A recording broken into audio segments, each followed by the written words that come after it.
Hello once again, ladies and gentlemen. Can we talk about Transformers? Ah, yes.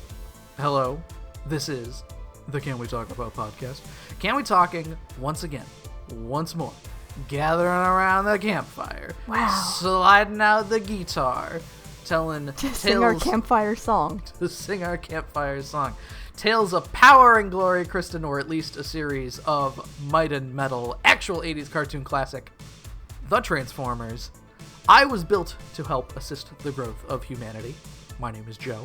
Me too, except I have a shitload of weapons for some reason. I'm Kristen. And we are watching The Transformers Generation 1 via Tubi, a free streaming platform with intermittent commercials. Tubi has the broadcast order of Transformers. Of course, we are going in production order, but I believe Enter the Nightbird is like 6th. It's not very far. Yeah, it's not very far. That was such a relief this time. And Kristen, across the various streaming platforms that we have available to us here, have you been watching anything fun? So Madeline and I like listening to the Pretty Much It commentaries, and we finally finished listening to the first 3 seasons of 13 Reasons Why, all with commentary tracks. And now we're watching season 4 of 13 Reasons Why, which just came out, and that show is still bad. Now, I'm probably not one to talk, Kristen, but you seem to do have a fascination with shows that are bad, but at least bad enough that you can make fun of them. I don't know, is it like a schadenfreude experience at that point? And let me tell you, Joe, we're at the very least, the parts of 13 Reasons Why that we're currently enjoying in this latest season, weirdly enough, are the parts that are most like Riverdale, which is just teens doing dumb shit. Weird. Who knew that was my favorite genre of television? I, Kristen, decided to kick on Hulu because I needed something to watch in the background while I work, and I started rewatching. I say rewatching, I don't know how much I paid attention the first time, so this is very much a similar experience. Married with Children is on Hulu. Nice. So, and I do love me some Married with Children. You know what else is on Hulu? What is that? Golden Girls. Oh, wait a minute. Joe, Golden Girls is very good background TV. I might have to watch Golden Girls after. I mean, Married with Children is like 11 seasons, so it might be a month or two, but you can mix it up a little bit. That's true. I love B. Arthur. We were watching, Madeline likes to do about yearly rewatch of Malcolm in the Middle, which is nice for me because I'm really not familiar with the show at all, so I've been able to experience a lot of it for the first time. And B. Arthur was on an episode and I was just like, oh my god, it's her. Weird. I know nothing about Malcolm in the Middle other than Bryan Cranston being the dad and Malcolm who is in the middle. Yes. I think you would probably like it. I don't know why you wouldn't. It's like if Always Sunny, that's just a show about terrible people. It's like that, but like a family show. Kristen, did we watch any live action TV in the 90s? Seinfeld? Fair, okay. I do remember distinctly we were at least I was, because I don't know, you were probably very young. Mm-hmm. I was at least of enough mind to know what Seinfeld was and have watched it and know that, Seinfeld is ending. This is important. I don't remember that. And watching the last episode of Seinfeld, I believe live, I think, but I might have been 7 at the time. Yeah, so if you were 7, I was 5, so no fucking wonder I don't remember. This week, Kristen, we have Enter the Nightbird, an episode that I found pretty interesting, which, wouldn't you know, Kristen, when an episode is not bogged down by boring Autobot bullshit and boring Autobots, it's pretty fun. Okay, this episode definitely could have been worse. There was still a little bit, and I know this is a children's cartoon, mainly for boys. The action I find very boring still. Yes, I understand that's the exciting part for a lot of people. Right. The action was action, but at least it was different than usual, I don't know. And I guess we'll experience that right now as we enter the Nightbird.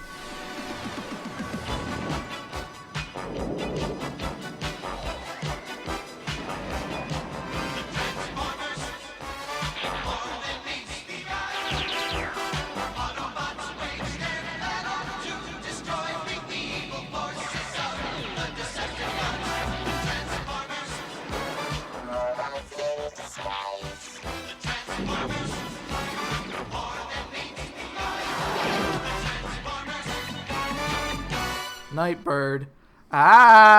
Written by Sylvia Wilson and Richard Milton. Kristen, Sylvia Wilson and Richard Milton have 0 credits on their IMDb, other than this episode, and Richard Milton wrote an episode of some 70s show called Marcus Welby, MD, which was not even on Isle of the 70s. Is it weird for some reason when they came up in the credits, I just read Wilson and Milton as the same last name? What does that mean? Sylvia Wilson Milton, of course. Yeah. Sylvia Wilson Richard Milton, the famous writer of Enter the Nightbird. Of course. I mean, I already knew them. So we start in the Autobot base here. Most of the Autobots are finishing up work on what Wheeljack describes as detector panels, which you'd think this would be a setup for something. They frame this as if it's going to be something. It really does not lead anywhere. And the sensors, anyway, appear to only sense things that are placed directly on top of them, which proves to be a little bit of a flaw in their design later. Well, Kristen, there is an issue where the Decepticons can fly, so... Yeah. And the range of the plates, because I don't know if Wheeljack even touches it at the beginning of the episode. He kind of waves his hand over it, and the alarm goes off, which Nightbird, when she runs across these later, does the exact same thing, and they do not go off. Yep. Optimus says here, the Decepticons won't find it easy to slip by that, but... They can fly. Could not be more wrong. So Cliffjumper comes over here, Kristen. We have no time to deal with this pressure panel bullshit, because there is a message from Dr. Fujiyama, the famous scientist, whose Transformers wiki page is named as such. Yeah, that was fun. We had some adventures Googling Dr. Fujiyama before recording, but that is way too long of a story. Well, we came across basically that Fujiyama is essentially a fake Japanese name, because, I mean, we can't... It sounded suspicious to me, and you confirmed my suspicions. It does not seem like it's a normal Japanese name, no. So. No. I mean, at least they didn't call him Dr. Yakitori. True. It's a little better than what we got in Gem. Yeah. So once we actually get to start in this teleconference with Dr. Fujiyama, am I crazy, or does he just sound like Spike doing kind of a racist accent? I didn't listen that closely, but honestly, Kristen, I would also rewatch Gem during work on a few occasions, and there are a lot of instances where I go, that's just Rio doing an accent.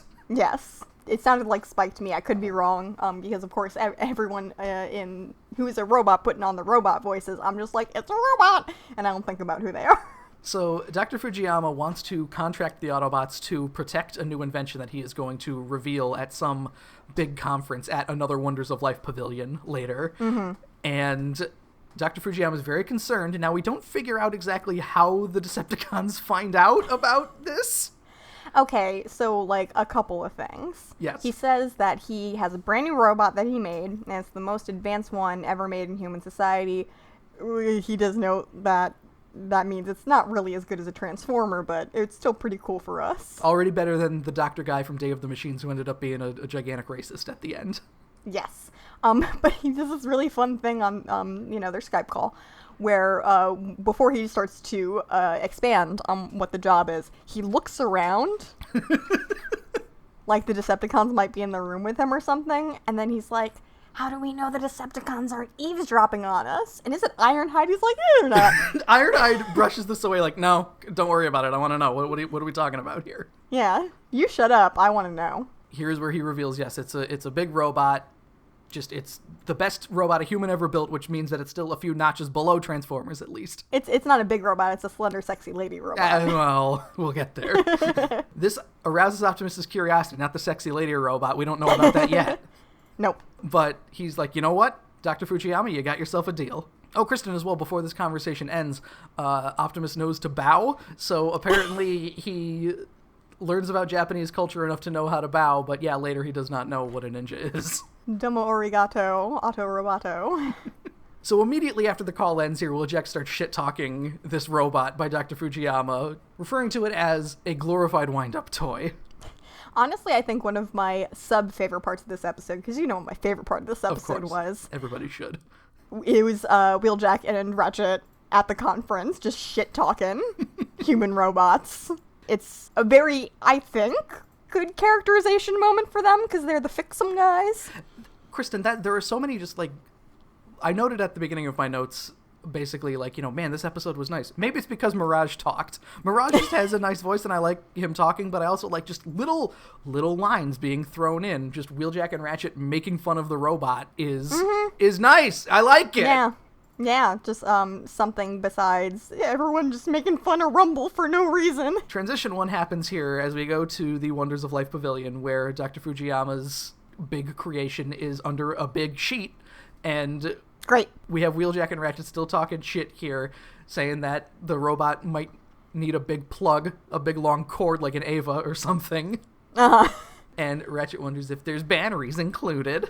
Optimus kind of walks by and he's like, guys, can you stop shit-talking the humans right in front of them? We're here to help. Now, Kristen, Nightbird kicks a lot of ass in this episode. And weirdly, the ones who are the most vocal against it, Wheeljack and Ratchet, do not get their asses kicked. I mean, they were shit-talking before Nightbird turned evil, so I guess she just didn't know to find them and kill them. It's here I note, Kristen, all of the Autobots are inside the building, which, given what happens later... What? They probably What's the problem with that? They probably could have positioned somebody outside the building. That's crazy. I don't know what you're talking about. Dr. Fujiyama takes the stage here to show off the robot as it is pulled away a lady ninja robot in Decepticon colors of gray and purple. Convenient. Joe, how do we know it's a lady robot? Well, Kristen, it's a lady robot. First, because Dr. Fujiyama, I believe, uses the pronoun of she several times, and her and things like that. But she's got a slender, sexy lady robot waist and, like, rounded thighs and very feminine-looking legs. And subtle eyelashes. That's true. That's also true. That's the hallmark of any lady robot is the subtle eyelashes. Of course, just like when you put eyelashes on a car lights. That's how you know your car's a lady. When you put a single pixel on the eye area of Miss Pac-Man, that's how you know. There you go. I'm surprised there wasn't a bow on her head also. Not just the bow and the beauty mark. Uh-huh. So forgive me if I'm not, like, blown away by the female robot representation. Well, it also does not help that Nightbird does not talk in this episode, Kristen, which, I mean... That's also not great. It can work for a guy like Snake Eyes, but Snake Eyes also is not a robot or a lady. I definitely believe that's more of a weird ninja thing that they think they have than a... let's just make this guest character not say anything, because God knows it hasn't stopped them before. So we get a bunch of comments from the peanut gallery here, despite the fact that throughout all of this, Nightbird does not move. Nightbird is standing still and could just be like the statue of the Gundam that they have in Japan for all we know. Yeah, she's just hanging out there like a mannequin. Maybe it would have been smart for there to just be a non-functioning reproduction of the shell of Nightbird there, considering what happens, but... Considering Dr. Fujiyama says that Nightbird is made of one parts, so yeah, why, well, I guess then why hire the Autobots at all if it's just a dummy all along, but whatever. I mean, to maybe see if the Decepticons caught wind of it. I'm just saying. Optimus doesn't know what a ninja is. I enjoy his delivery of what is a ninja. It's very flat, and also ninja is pronounced about 4 different ways in this episode by Optimus, Jazz, and Starscream, respectively. Hey, what's a ninja? So, Kristen, child historian Spike is here to let us know all about the ninjas, and that they are ancient Japanese warriors capable of feats of skill and daring. Also, Kristen, lady ninjas are kunoichi, are they not? I believe so, yes. I did put in my notes, Dr. Fujiyama probably thought that was too confusing to 80s white people. That's true. We should be thankful that anyone knows that his name is Dr. Fujiyama. Jazz comments that ninjas, or ninjas, were deadly assassins, and as such, one Wilford Brimley-looking motherfucker in the audience stands up and voices this exact concern to Dr. Fujiyama. It's just like, she's holding nunchucks and has sais on her arms. Very small ones, too. Is this robot not dangerous? Dr. Fujiyama insists that she's made to help mankind, not harm them, even though she's so many weapons. She is not meant for battles or assassinations, and which also begs the question, nunchucks. That's. I mean, the size can be a decorative piece, whatever. Peaceful nunchucks. Peaceful nunchucks. And a peaceful sword. And hey, we don't know if Bombshell stuffed all those shurikens into her stomach later. Yeah, we don't know that for sure, so, I guess the Insecticons do love their projectiles, don't they? Dr. Fujiyama notes that Nightbird's powers are limited as such to make sure that she's not, for assassinations or things like that. But that also means that there is potential for her to be a terrible war machine, which... Yeah, have we learned nothing in an artificial intelligence, robotics of, hey, how about in the first place you just make it so they can't kill people? Well, Kristen, what we don't know is Dr. Fujiyama has a little side piece going on the side here. He has a meeting with the military-industrial complex in about 20 minutes. He's talking to the Gundam people. We get a long shot of Trailbreaker gawking, and I understand that it's because Trailbreaker's on the second floor, and he's, like, looking down at what's going on, but, like, the way that he's positioned, he just looks like he's so fucking dumb as, like, a big welding accident happens behind him and the door just blows off. So surprised, Joe, the Decepticons heard about this, probably because they put posters up all over campus. Who knows? And apparently stationing everybody inside was a bad idea. Weird. Rumble and Frenzy are the first to come in here, and they are allowed to do whatever they want because Optimus is really, really focused on, hey, we can't fire in an area where there are no humans because there are still humans just inside somewhere. I really appreciate that anytime something like this happens, Optimus forgets about the concept of, like, hand-to-hand combat and tackling. Or getting really close to them so no humans get hurt. Like, go punch Rumble in the face. I'm not an advocate of that. Like, almost exactly what happens after everything is cleared and Cliffjumper gets 2.5 inches away from Rumble before shooting him. It's fine, whatever. So, Rumble's only line of the episode, I believe, which is apropos of nothing, is him going, "Your theory seems shaky, Doc!" Which I bet took him a very long time to come up with. And Frenzy doesn't say anything, which is too bad. My favorite brothers. There's a laser beam, like, cutting through the top of the pavilion here, which seems awkward, I mean, I guess I understand why they do it, but, like... They open it like a concave can opener top. Does that make sense? They're popping open a can of Pringles here. Except with a dome. Except with a dome. A new like new our flat Earth. New dome Pringles. Mm-hmm. Is this, do you think, what they're also going to do to the Wonders of Life Pavilion? Exactly like this? They're gonna lift Buzzy out. I wanted to make that joke, damn it! So finally, all the humans are out, and Optimus orders the attack here, so it's time for a robot fight, and as I said, Cliffjumper runs right up into Rumble's face, sticks his gun up his nose, and shoots him. So if you think he should have done that faster, I think he wanted to get significantly closer and just kind of neti pot out his sinuses with his gun. Megatron bashes through a wall here, which is my favorite kind of entrance. Yeah, and like they made a hole in the wall already. You think it would have just been big enough to accommodate the rest of the Decepticons? Nah. And Megatron has a lot of good lines in this episode too, of just like weird grandiose bullshit. Yep. Like him being, "I bring you greetings, Optimus Prime. Lethal greetings!" Like season greetings? Lethal Season's greetings. Lethal Season's that's like a tongue twister, man. Lethal greetings is the subtitle for the Lethal Weapon Christmas special, of course. Of course. So, Joe, I have a small bone to pick, and it's that Blue Streak has no blue on him. Kristen, join the fucking club, because this caused a lot of problems, I believe, because there is a character who uses the same mold as Prowl and Blue Streak that shows up later on this season, named Smokescreen, who is a decent amount of blue. I think you told me about this. God damn it. People get confused and think because Blue Streak's name is Blue... Maybe there should be some blue on his ass. That he should be blue, and that this character that we're looking at here, who is mostly silver, is a character called Silver Streak. At least it's not just me.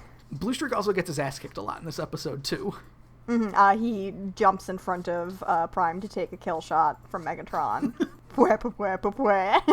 Soundwave and Brawn tussle, and Kristen, it's here that I'd like to note that the Transformers Wiki keeps a running tally of the amount of times that Soundwave and Brawn exchange blows in battle. Are they, like, unspoken enemies or something? I have no idea, but Kristen, this is apparently, at this point, the 5th time that Soundwave and Brawn have fought each other. Wow, good for them. I understand that there's, like, because there's only, like, 8 Decepticons at this point, there's a limited number of, like, options to pair off here. But there are, like, 20 Autobots, so... Yeah, so there's more than you might think for the small number of Decepticons. But, hey, they have a whole other series of conflicts going on. There's a rich narrative that we're just not seeing between... Who? Soundwave and Brawn. I got lost, sorry. Mirage does some Mirage things here, Kristen. Maybe that's Joe, sorry. Yeah. During this episode, I kept seeing Braun and thinking, I know who that is, and I just couldn't remember. Well, he's the one who fights Soundwave, so maybe that'll help out. Okay, yeah, maybe. Moving I know forward. who Soundwave is. Oh god, I saw Bombshell in this episode, and I was like, who are you? I think it was weird because Bombshell's the only Insecticon that shows up in the episode. Everyone else fucked off. They're normally a package dealer, or at least have been at this point. They're having Bombshell do some freelance work for them. So Mirage does some Mirage things here, and that's another thing that I could point out to this episode, Kristen, is Mirage turns invisible and uses that to his advantage twice in this episode. And the first time he does it, I'm pretty sure he just phases into view, so we're not like, this is Mirage, he's invisible now. It's like, oh no, we get it, thank you. There was, a moment where I thought there was an animation error happening where we were seeing laser fire that knocked Soundwave over, and then Mirage decloaked, and I was like, oh, Mirage! He was that guy! Megatron does notice this and says that he calls out Mirage by name and says, Mirage, it's time for you to disappear permanently. Another great line. Should have been followed by a poi. You think he would have more to be happy about this episode? Oh, here's another Wonders of Life joke for you. Optimus prevents a permanent disappearance of Mirage here, only to get distracted by a part of Cranium Command falling on Ironhide. I've heard Buzzy is really heavy. While fighting Megatron, Kristen, he turns, like, Megatron's not even, like, knocked over or dispatched or anything. Optimus turns around in the middle of the fight and goes to help Ironhide, which, wow, he gets shot in the back. Who would have guessed? Yeah, not the smartest plan he's ever come up with, but that's repeating theme in this episode. So the Jets pop the top of the Pringles can here and use like grappling hooks to hoist Nightbird out of here. Starscream says, like, don't worry, we're not staying long, Otto boobs. Just coming to pick up a friend. Turns out, not so friendly. Well, yeah, Starscream. Starscream this is an enemy that he is picking up. Starscream doesn't know yet, but no, that is his sworn enemy, not his friend. Megatron as they fly away to their new secret base, which is, now Kristen, we see the scale of this later. I thought this was just like a little thing that they could see. It's like a purple Decepticon symbol rock. But this thing turns out to be Pride fucking Rock because it is gigantic. Yes, so we see them moving to this base, and I'm like, that's weird, that's not the ocean base. And then Megatron makes it even weirder by saying that the base is only temporary anyway, so whatever. What? Why? I think, Kristen, when episodes are written by... Now, I don't know if this was the case with City of Steel, or I think there's one other episode where the Decepticons had a weird temporary base. Megatron has a line about the base being temporary in every episode, and I'm assuming it's some, like, revision of the script where it's like the Decepticons have an underwater base, so you can't have them out here. And it's like, well, why can't they have multiple bases? Just say that it's temporary. Whatever. I guess so. Well, after we get that confusing piece of information, there's a transition. And a man I don't recognize is there. Bombshell is here. The lack of other Insecticons is probably good news for Kristen, is what I have written in my notes. Yes. So by process of elimination, while looking at Bombshell, who was in robot mode, I did eventually get to myself, oh, those colors, that's an Insecticon. An Insecticon, yes. An Insecticon, one of them. Now, Bombshell is... Just like when they're robots, I'm like, that's a Dinobot, I don't know. Bombshell is easier to remember because he's got like a night grate plate for a mouth. Sure, I'll try and remember that. And I wrote, Kristen, it's kind of nice that we can have just one Insecticon around because you can't have just like one Constructicon around. I don't know, but I kind of like the Constructicons and how they're shitheads who do non-construction things all the time. We've seen Bombshell's capability to control robots before, such as Traitor, another Mirage every episode, weird. Before he was able to do it to robots that are sentient, like Mirage. We don't really know what Nightbird's deal is. Like, if Bombshell is controlling her remotely or something. I think the whole important takeaway from this is that, once again, we know from experience the Decepticons do not have a Ratchet or Wheeljack equivalent. So they just needed someone to do something. And they were like, oh, we'll use that mind control guy. And that's probably as far as they thought. Really, it's something to not really get hung up on here. It's just, maybe you can say that with the mild technobabbly modifications that Bombshell says that he makes in Nightbird as well, that's what activates her and she's able to think clearly, or at least follow orders. She's just on autopilot using all of her stealth systems. Essentially, something like that. Bombshell loves brainwashing a bitch. And he says as much to Megatron and even adds in exactly like that. A weird, creepy, love it.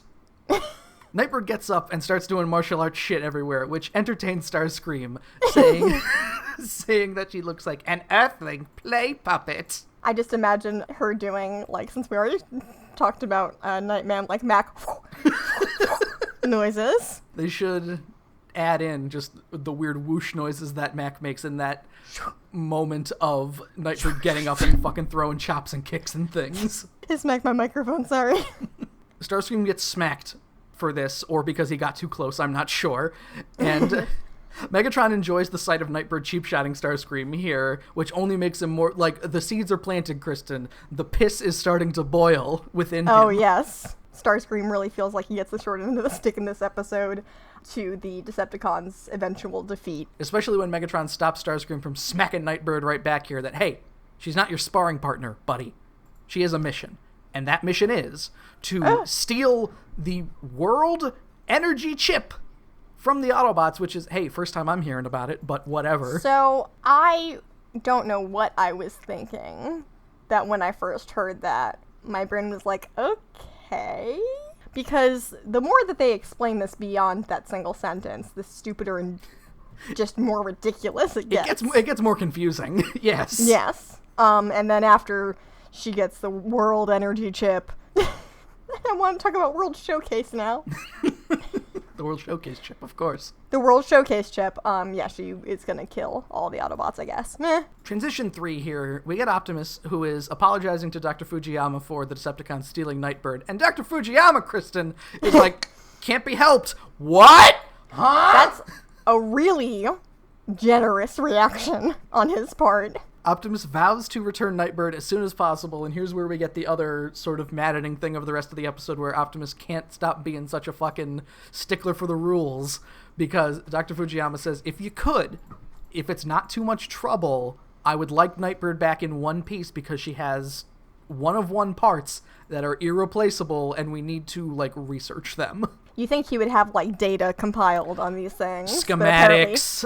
Yeah, did he dig Nightbird out of a hole? Like, there's no first drafts here, Joe. We do the final project and that's it. Man, Kristen, wouldn't it have been an interesting take if Dr. Fujiyama was a giant fraud and, like, dug up a sarcophagus with a Decepticon, with, like, a latent Decepticon, but was able to kind of pass it off as his own robot, and then the driving force of the Decepticons was them getting their ally back. Mm-hmm. Yeah, wouldn't that be nice? Wouldn't that have been a fun way to spin things? Well, there's going to be no toy of Nightbird, so I guess can't do it that way. Yep, no lady robots. Throw them all out. Pick her up by your teeny tiny waist. Mirage comes over here. Apparently people got pretty damaged in the scuffle, none more than Brawn, who, when Optimus orders the transform and roll out here, Brawn's like, no, I'll walk, thanks! You should really just jump on Optimus's back and ride him back to base. Make it easy on him. Mirage does offer Brawn a ride here, which he's not going to be able to fit in that little Formula One car. Whatever. But instead, we thankfully are spared Brawn getting loaded into Ratchet's ass. He is getting loaded in through his side boob, I guess. It's fine. Wham, wham, wham. Otter pouch, remember that? Oh, right, of course. Outside the Ark here, we see Nightbird approaching. Encounter was playing in my head the entire time here while this was going on. Imagined when she was sneaking past the room that Optimus and Ratchet or whoever was in, her doing that, like, weird, insane anti-gravity cartwheel over the door that Snake does in Twin Snakes. Why was that added? That was so weird. I don't know, man. Nightbird approaches the front entrance of the Ark here and sees that there is a security camera, which means that they have upgraded since a while ago, at least. Wow, awesome. I don't know how useful the security cameras are if no one is ever checking them, but you know. Instead, Nightbird uses a grappling hook to start scaling the volcano, I guess. Mm-hmm. And she gets up to an area that is like an elevator, which is the only time I believe we see the Ark with something like this. Yeah, because if you are looking at the Ark and then you go like, okay, elevator height above it, isn't that just part of the volcano? That's basically just volcano at that point. Yeah, I don't think the Ark crashed sideways. They had a cool sideways elevator in there. Like Willy Wonka. But whatever was going on up there, Prowl and Spike get in the elevator here and have a conversation, speak of the devil, about Nightbird, and Prowl says a very ironic line of, well, we can't expect her to come to us. And she might as well just, like, look straight into the camera like, these dipshits. She slinks into the base here after dropping into the elevator, and the Ark is really bustling because she passes a separate medical room, I guess, which is just different from the normal medical slab that's near Teletraan, where they're fixing Brawn. She sees Sparkplug, like, doing laundry or something. They're just all hanging out. I feel like before I even forgot to mention, I don't think we saw any indication that Spike was at the thing at the Wonders of Life Pavilion until it cuts to him yelling, Optimus Prime, watch out! Oh, that's right, he was. I'm just like, where'd you come from, little boy? Well, no, he explained that Nightbird was a ninja, of course. That's true. So, Kristen, remember those panels at the beginning of the episode, those things that they were working on that they said would be able to detect intruders? Unfortunately, Wheeljack didn't know about ninjas. Or magnet boots, I guess. You call them magnet boots, Joe. They do work on rocks later. Yes, they do. Because I also was like, oh, magnet boots. So when they worked on rocks later, I was like, hey.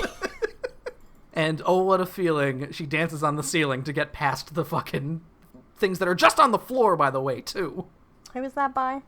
That is a Lionel Richie song. Okay. That I had never heard other than when they talked about it on I Love the 80s, and I decided, let me listen to this song, and I listened to it, and I was like, man, the summation was correct. This song is lame. I'm sorry you feel that way. She heads directly to Teletraan here, and just, like, pulls down a panel where, thankfully, Kristen, there is a big green circuit that says World Energy Source. Super easy to find, so she just go ahead and takes that off. And all the power goes out. This turns out the lights, which, when the lights go out, you think, okay, that was what powers Teletraan, which is partially true, but it also has properties of, like, a USB stick later, we find. They're also, like, somewhat surprised to find that the world energy chip is what was taken later. Which begs the question of... The power turned out. You think they would know that, because why else would Teletraan... I don't know. Kristen, it's very possible that the Autobots don't know how Teletraan works. Considering they never used Teletraan, Chip Chase is the only one who knows how Teletraan works. Ratchet fixes it, but that might just be him doing, like, weird DIY, fucking putting wires together with bubblegum kind of shit. He's power cycling Teletraan. That's the only thing he knows how to do. As soon as the lights go off here, Optimus knows that means only one thing, an intruder, which, hey, those panels would have really come in handy, huh? Uh-huh. Wheeljack. So the cartoon doesn't really put across how dark it is here, because, you know, you don't want the cartoon to get too dark. But it takes until Nightbird is standing directly in front of Mirage with, like, he turns on his boob light here. Is it weird that in my mind I remember them, like, holding physical robot flashlights?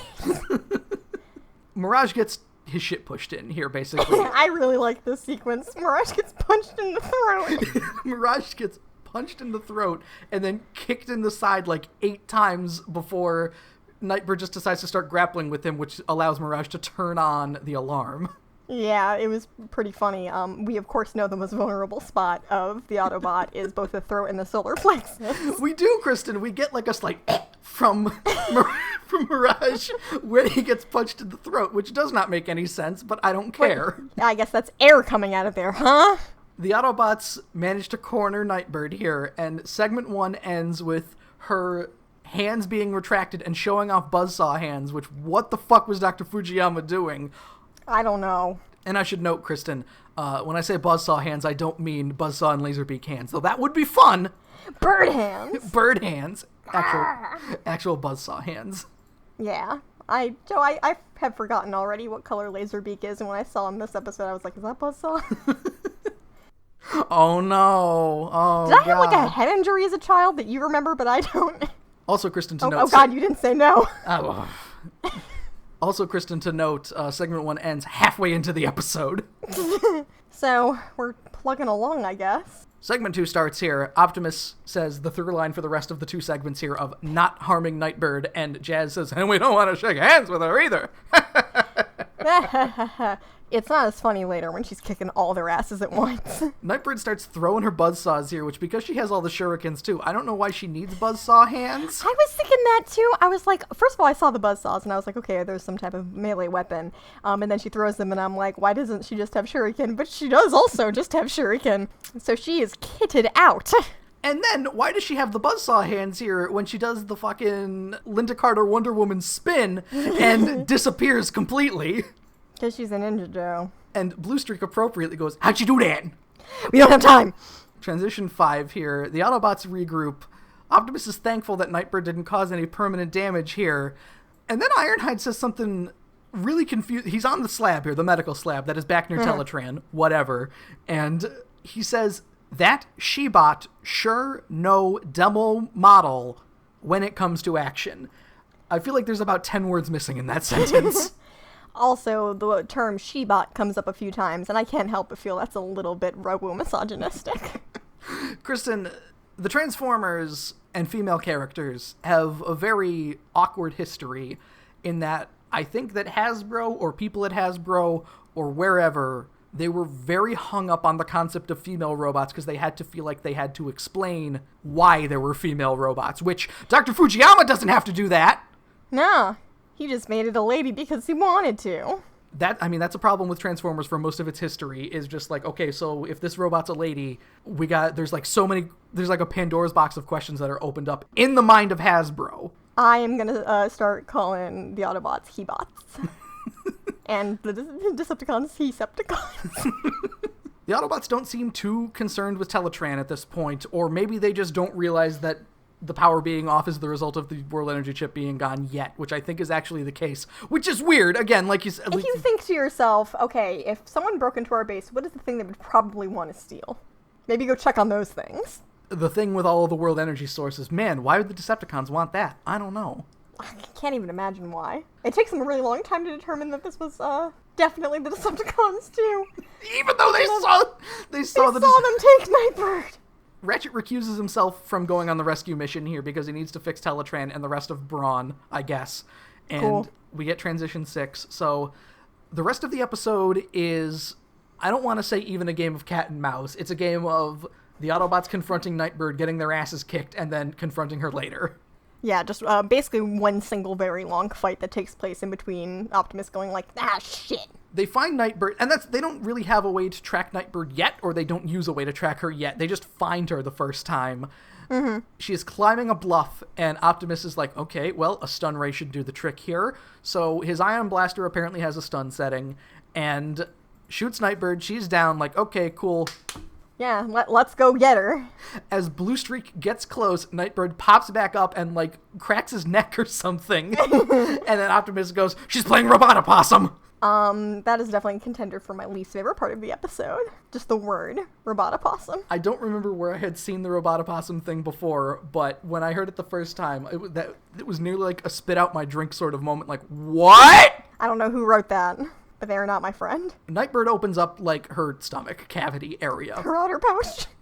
She opens her otter pouch here, and has a bunch of shurikens and clams in there. Yeah. So I guess they're smaller than the buzzsaws were, or whatever, or like made of tin and aren't sharp. Because she throws a shitload of them, and they just kind of like ding, ding, ding, ding. They don't really do any damage to the Autobots, but they're enough to slow them down, I guess. They're like, no, stop. Cliffjumper gets mad here, and Kristen, this happens twice too. Cliffjumper nearly shoots Nightbird, and then gets the gun knocked out of his hand. Mm-hmm. He's a loose cannon, man. Again, cliff jumping to conclusions. That doesn't work as well here, but I still wanted to say it. Nightbird then draws a lightsaber, which makes a lightsaber noise. But you... As Optimus tries to reason with her here. And Nightbird, of course, does not listen. We have no proof that she even understands language. And smacks Optimus's wrist with a lightsaber that makes him drop the ion blaster. And she then, like, pistol whips him with the hilt of it in the forehead. It is pretty funny. Blue Streak aims to fire, and Optimus, once again, no, don't shoot. But Blue Streak shoots to disarm, finally getting something done this episode after getting his ass kicked 9 times. There we go. Nightbird decides to pick up the ion blaster and run away and, like, jump off the other side of the bluff, at which point, when the Autobots go to, like, look over, she's gone. So Mirage is like, maybe she can also turn invisible? We don't know for sure, though. It does not matter. Doesn't matter. Jazz is like, oh my god, but why did she grab your ion blaster? That's strange. Optimus, who is now a ninja expert, I guess, says that a ninja will always take a piece of their opponent with them, which Kristen, now, I might not be on the up and up with ninja lore very often. I don't know about that one. Yeah, that doesn't sound familiar to me. Are we supposed to believe, because he says, like, oh, thank goodness it was only the ion blaster, like that maybe she would have tried to take a scalp otherwise, like... My thought was, like, an ear or something. Yeah, like, so she can make a necklace of weird ears, so Wheeljack better watch the fuck out. I'm wondering, Kristen, because ninjas were not really introduced to the West until about the 80s or so, you know, a few years before this time. So I'm wondering, in potentially a very Hollywood version of the ninja, they were like, let's add something in here, so this, like, taken something, could it be a Western thing? And I don't want to sound ignorant here and have it be like, no, you fuck stupid idiot, that's what ninjas do all the time. But it sounds like something like a Hollywood guy would be like, let's spice this up a bit. Let's have the ninja be more violent and have them fucking take a finger or like something from an enemy that they killed to show how much of a badass they are. Well, I was also going to say foreign savagery is definitely a thing. Well, yeah. I have Googled, do ninjas take items from their victims? And I'm really not finding anything. I'm just finding a lot of articles on ninjas. People also ask, what do ninjas actually do? Do ninjas really use throwing stars? Can you sure he can kill you? Are ninjas still around today? Transition 7 here, back to Decepticon Rock. Megatron was somehow able to see what's going on, and Kristen, this is absolutely the most Cheat Commandos version of this so far, where there is no, like, reflector nearby. Like, Nightbird can be seen. They are not watching through some camera that Nightbird has. We do find out that apparently they are a stone's throw away from Decepticon Rock. It seems to be very easy to just dip out of there and straight over to where the action is happening, so maybe that's just one of their lawn cameras. They could probably see the purple peaks of the logo in the distance. What's that over there? Megatron and Bombshell are commenting on how well Nightbird is performing here, and Starscream thinks that she's just gonna fucking fizzle out because Bombshell overclocked her circuits or something stupid like that. Even robots aren't immune from workplace sexism. Megatron is confident she'll return with the chip, but Starscream thinks she ain't that hot. Megatron's a feminist, just like Dr. Robotnik. She's hot enough to replace you whenever I choose, says Megatron, launching a million fanfictions in the process. I guess so. Back at the Ark, we get the info from Ratchet that the World Energy Chip, they finally realized that it was taken. It itemizes... You think they would... Shouldn't they have, like, a specific alarm that's like, hey, this really important thing got taken? The World Energy Chip, Kristen, itemizes all energy supplies in the world, and Optimus says later that it can also tap into them somehow. So I'm wondering if they are powering Teletraan for free using, like, Utah's most famous oil well or something. You know what else they're definitely doing that we know from Autobot Spike? They're stealing cable. Oh, no. When does it end, Kristen?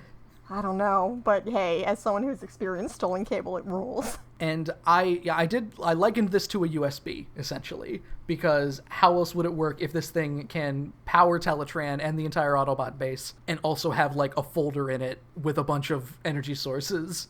What kind of insane conversation led them to decide that they were going to put the network of all of the world's energy into a single thing that could be taken easily out of the base when they know the Decepticon playbook at this point? Store that information directly in Teletraan so the Decepticons also have a reason to not destroy Teletraan at every opportunity. I don't know, man. Ratchet gets things up and running temporarily, which gives Teletraan the exact same view that Megatron had from the ocean computer. Oh no, I'm sorry, this is the desert computer, I guess. Yeah, desert computer. How dare you? I guess there was a Sky Spy hanging out near Laserbeak. I guess they were... At least we know that the Autobots have Sky Spies. Ratchet relays the information about the stolen chip here, and Optimus, yes, exposits that they can tap into all the energy of the Earth somehow, whatever, and... Okay.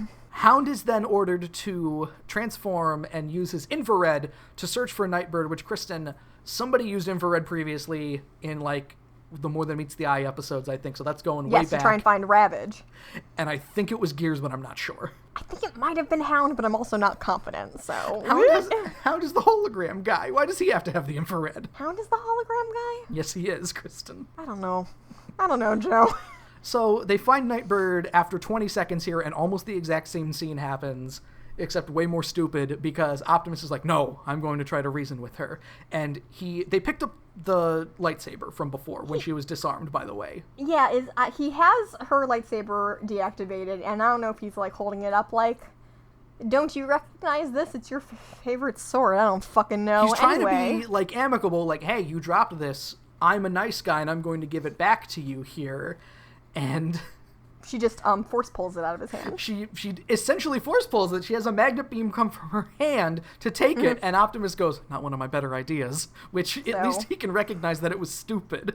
Yeah, he's not doing great this episode. Optimus needs to start dodging a bunch of lightsaber strikes here as segment 2 ends, with Nightbird, like, holding the lightsaber over her head, ready to deliver the killing blow. And then segment 3 starts, and she's spinning it in her hand, like, standing all sassy with Optimus, like, 3 feet away. Like it's an attachment on, like, a stand mixer or something. It's, like, rotating 360 degrees in the same direction repeatedly, which that was one of my more favorite pieces of animation in this episode, for sure. Instead of trying to kill Optimus like she was at the end of the last segment, she jumps away to higher ground here, and the Autobots all show off some sweet jumping skills here as they all give chase. Except for Cliffjumper Kristen, who, if you note, can't jump the cliff. I didn't notice that. I saw him and I was like, who are you? I think I thought he was Braun. I don't know. Braun helps him up, so... Maybe thank you for giving me that credit I definitely don't deserve. So they nearly have Nightbird cornered here, again. And she uses her magnet boots to start scaling rocks! Yes, she does. So I guess that's a magnetic rock hill that she's on. I mean, what else could it be? Now... Fuck you! I don't know if they needed to pad the episode, Kristen, because instead of, like, getting to higher ground, she grabs a rock that, like, is pulled out from the rock face here, and she loses her grip, so she's back in the same position she was a second ago. I mean, then the episode ends very abruptly, so who knows what they were thinking throughout all of this. Nightbird draws her sword. Again, Cliffjumper says, I'm gonna shoot her. Again, and then she throws some shurikens. Again, and Cliffjumper does not shoot her. So it's chill. Mirage is like, you know what? I could probably help here, and he turns invisible and manages to get Optimus's gun back to him. He throws Optimus his gun here, and Optimus, after 9.5 warnings, is like, you know what, Nightbird? I didn't want to do this, but pa-pow, pa-pow! He really relishes in it, I think. He says he's truly sorry, but he really could have added a little more sauce on it. I'm truly sorry to do this. Pa-pow. Are we to believe that he is hurting her? Because wasn't the whole point of the ion blaster that he could stun with it? It didn't stun her, so maybe that's why. I guess so. They put it on extra stun. She was playing Robotopossum, of course, Kristen. I don't want to remember that. So even though Nightbird gets blasted by the ion blaster here, it does very little damage, and almost immediately she's back on her feet throwing shurikens. She's got 1,000,000 of them. Cliffjumper makes the very obvious observation, we need to stop Nightbird, Scoob. And Optimus says he's fine taking suggestions, and you don't need to raise your hand before you speak. What is up with him? He's in a weird mood this episode. They just start firing on her here. And even when the Autobots are using their, like, full force, laser fire, she dodges it. Blue Streak fires a missile. She catches it. She uses that missile to plug up Cliffjumper's gas gun. That was good, right? The glass gas, yes, the thing that Cliffjumper has not used for several episodes, plugs that up. He's like, she jammed it. I'm like, no, that's a missile. Get rid of it. Jazz transforms and uses his big speakers, and then Nightbird, like, pulls some fucking discs off her kneecaps, which plug up the speakers and stop the sound entirely. Yeah, so not so fucking funny anymore, is it, Jazz? Transition 9. Megatron is loving every second of this. He's eating popcorn.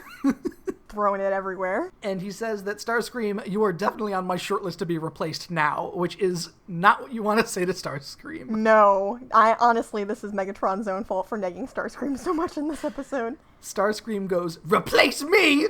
Never! And then he does the bravest thing that Starscream has ever done, which is wait until Megatron turns around and then punches him in the face. So Megatron does get Thundercracker and Skywarp to grab him. Skywarp says nothing this episode, which is too bad. I think Thundercracker says, like, one thing. And Megatron then orders to turn on the cage here, which locks Starscream in some weird electro spiral thing, and Kristen, what I believe to be the funniest moment of the series happens here, and I'm going to edit in the audio because... Okay, I was going to ask you to. Neither of us can do it justice. No, our microphones aren't good enough. Bombshell, activate the cage! You can't keep me in here, Megatron!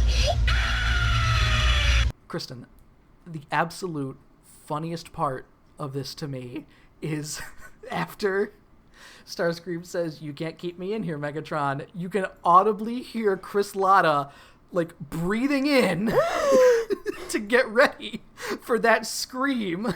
In your notes, you call it a tortured scream. It's definitely like a tantrum scream. Accomplishes nothing, and there's no reason for him to do it, but that's partial reason why I love it so much. It's like they got back the animation, and Starscream's mouth was open for too long, so they were like, I don't know, Chris Latta, just scream. He's not in pain. He's moving around like his arms are shifting in the animation, but... He's just at full piss level. It's all of the anguish coming out of him at once. Mm-hmm. Megatron says that he had this cage rigged up for the Autobots just in case they came to the desert base, I guess. For all of them? But I think Starscream is much better at it, and you can consider this a parting gift as they leave. That doesn't make any sense, but okay. So Megatron turns back to his stories. Starscream's diversion here actually made it so the Autobots could catch Nightbird. They used some weird, like, electro mesh cage is what Megatron says, but it's basically a bunch of lassos that turn into a net.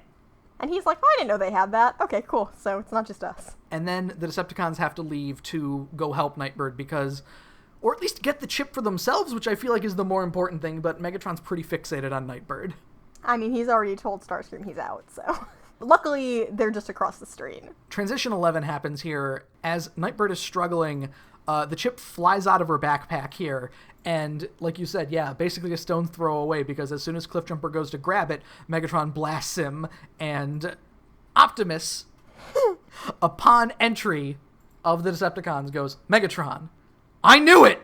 Yeah, dude, you did! No time for that, Kristen. It's time for a robot fight instead. We're almost done. Loud lasers fire everywhere. This is the loudest battle, I think, that we've had so far. There's some noises, which I guess I like better than the completely silent robot fight. Cliffjumper almost manages to get his hand on the chip here, but Bombshell scoops it up, and then Brawn, by way of saying this, now, Kristen, I believe if Brawn fired at Bombshell without saying anything, he would have missed. But he utters the immortal line of, "You're starting to bug me, Bombshell!" And that, of course, allows him to blast Bombshell immediately.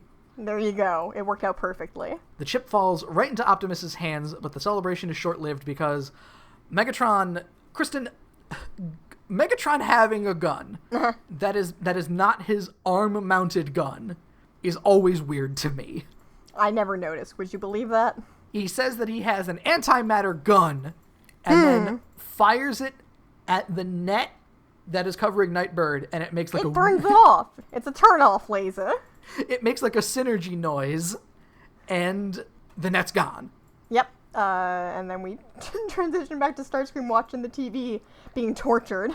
He's like, "I gotta get out of here, dude." So he has like a little pop-up missile launcher in his arm, in his wrist, basically. There's just a little Nerf toy in there. Manages to fire it directly at...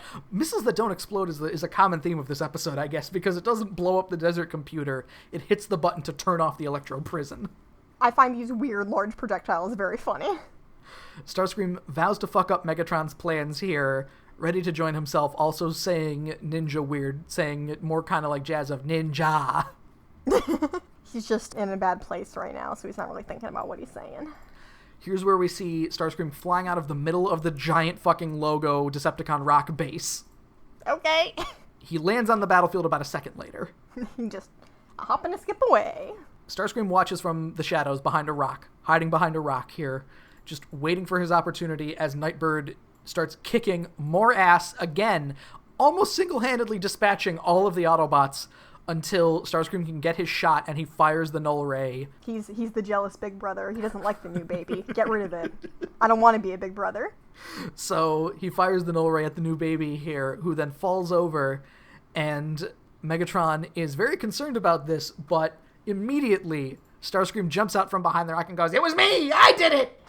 You assholes! Which blinds Megatron with so much rage that he calls the Decepticons to go right after Starscream, because he is a traitor. I mean, they lost their bruiser, so I don't know what else they're planning on doing.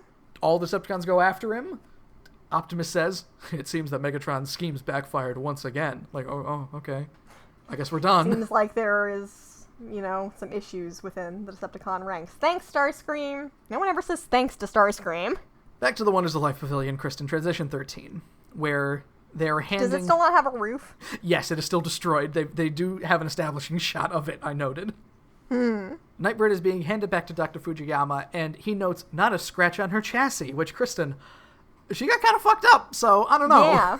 At the very least, there was a decent amount of scuffling out in the desert on rocks and shit. So, I guess by chassis he means her insides are still good, so we good. Even though chassis is the exact opposite of that. Yes, exactly. He doesn't know what it means, which is very strange because he's like a robotics doctor. Or Another thing, Kristen. Dr. Fujiyama found a Decepticon and was just like, look, it's mine. I built it. It was me the whole time. Nightbird is Starscream's mom. Optimus notes that Nightbird has been deprogrammed. We have not seen this. It does not matter. Whatever. Dr. Fujiyama then adds that, and she will be sealed away forever, which seems like a weird thing to say. Why don't you just go bury her in the ice in the Antarctic, asshole? And the episode ends zooming in on Nightbird's face as she just, her face gets all scrunchy as she's just like, what the fuck? She's like, And we never hear from Nightbird again. Even in most continuities, we never hear from Nightbird again. She just stays asleep and angry. Relatable. Kristen, that was Enter the Nightbird, and I thought the episode was really fun. There has been worse for sure, especially in the last couple of episodes that we've been watching. I definitely prefer something like this to Atlantis Arise and Autobot Run and stuff like that, just because... Is it weird that this thing with the non-speaking female ninja robot feels less stupid to me? I mean, it is a show about robots, so... I mean, Kristen, we've stated before that there are more stupid situations than Gem and the Holograms traveling through time that are based in reality, so... Yeah, I just appreciate... Again, Starscream got to do stuff this episode. It's been a while. He has not been very active recently, so just by that metric alone... Hell yeah. Yeah, maybe it's the fact that I'm glad that Starscream got to do stuff in this episode, even though he doesn't need a ton of lines. Ratchet and Wheeljack don't need a ton of lines. They just need to be there to be like someone saying main dialogue, and then I say something too. As long as they say something that isn't just exposition, yes. I like having Starscream just being around going, this sucks. I don't like this plan. I think that Transformers, now maybe hopefully we've moved past most of this, but hopefully, especially when the new characters show up, they do something that shows off a bit of personality and they're not just Hound. Wouldn't that be nice? I mean, you know me, Joe. Once we get to the movie, I'm super excited to see our good friend Blur or whatever, who won't shut the fuck up. Now's the point in the evening when I list off all of the fun contact things where you can find us. You can follow us on the Twitter machine at cwtapod. You can follow me at Octopus, which is AWKTAPUS. You can follow me at Marina Kazam. You can find us on the Apple Podcasts, on the SoundCloud, on the Stitcher Radio, on the YouTube even. Leave a rating, give a review, do whatever you feel like. You can also drop us a line at cwtapod@gmail.com where you can tell us a little more about ninjas and if we got their summation wrong, potentially, and why you need to make a lady robot that looks like it's a lady robot. Email us and call us weeaboos, it's fine. And check out my solo podcast side project, ASMR Relationships, the podcast equivalent of listening to gossip that has nothing to do with you. You can find a link to it in the episode notes. Follow on Twitter at Reddit Gossip. I'd appreciate if you gave it a listen. Kristen, next time we have a prime problem, which is an episode that I had spoken about before of being one of the dumber episodes in a good, campy, dumb way and not like a boring, I wanna die way. Yeah, we're getting an upgraded version of our Optimus real doll. Where there is a clone of Optimus Prime, and the Autobots have a big problem figuring out who they should shoot. Oh man, my favorite. The Princess and the Auto Singer. For the Can't Was We that Talk... good? That was bad, sorry. For the Can't We Talk About podcast, my name is Joe. I'm Kristen. And join us next time where we will solve the prime problem. Which one do I shoot? It's in the mail.